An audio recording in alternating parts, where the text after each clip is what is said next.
So today, we're going to dive into how one single, quickly deleted tweet about a terror incident just became this massive flashpoint. And look, this isn't just about 280 characters. It's really about media narratives, how we see things, and this ongoing battle over who really gets to tell the story. Let's break it down. I mean, it sounds kind of crazy, right? How can a few words on a screen cause such an uproar?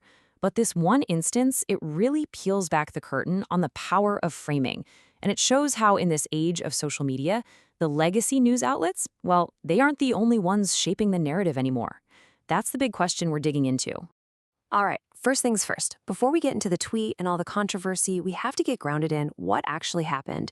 The undisputed facts of the event that took place on the ground in New York City. Okay, so here's the rundown of what we know for sure. The incident took place at an anti-Muslim protest. The suspects were two teenagers and they threw homemade bombs. Witnesses at the scene said they heard shouts of Allah Akbar, and the motive was allegedly to impress ISIS. Now, the most important part, the bombs didn't actually go off. Thankfully, nobody was hurt. These are the core details of the event itself. So keep those facts in your head, because now we're going to pivot to the piece of media coverage that basically lit the fuse on this whole thing. The incident happens, news outlets start reporting, but one particular tweet from CNN really stood out. Just take a second and read that. That's the exact wording that CNN put out there. You see those phrases?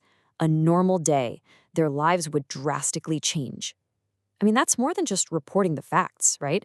It's creating a story, setting a very specific tone. And that is exactly what got people's attention. And yeah, people noticed. And that attention pretty quickly turned into a very sharp critique. The source we're looking at argues that this language wasn't some accident. It was a deliberate choice. It was the careful construction of a narrative. So let's pull apart how that narrative was supposedly built. This is where the critique gets really pointed. The source just sarcastically rips into that normal day framing, comparing it to a John Hughes Keane movie and even calling it Ferris Abraham's Day Off. But the real zinger, the most potent part of the critique, is aimed at that phrase, their lives would change. The source argues that this framing makes the suspects sound like victims, as if terrorism was just this thing that happened to them. So what's the big takeaway here, according to this analysis? It's that this tweet was an attempt to shape how you, the public, feel about the situation before you even get all the facts. The argument is that the network cared more about creating a specific emotional vibe than just, reporting that two people were arrested for an attempted bombing. So, as you can probably guess, this kind of framing did not fly under the radar. The reaction online was fast and it was intense, and it forced the network to take some pretty quick action. And man, this timeline just shows you how fast things move these days. The tweet goes live. Almost immediately, this huge public backlash just ignites online. That pressure leads to a CNN anchor actually apologizing on air for what they called inaccurate wording. And then finally, poof, the tweet is deleted from their platform entirely. So what was CNN's official line for pulling it? They said the tweet breached editorial standards, but the source we're looking at, yeah, they weren't buying it. They dismissed that explanation with this pretty cynical comeback, saying it was like the Waffle House saying it has a dress code. It really just shows you the level of skepticism the network was up against.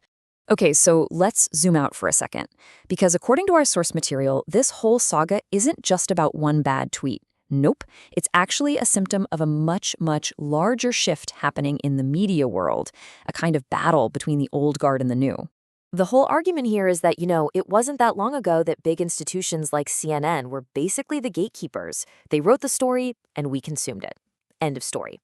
But today, social media acts like this massive, real-time fact-checker and critic. Anybody can jump in, challenge the story, and, as the source puts it, blow holes in the official narratives as they're being built. And this quote from the source just nails that feeling of a power shift perfectly. You probably heard that old saying, right?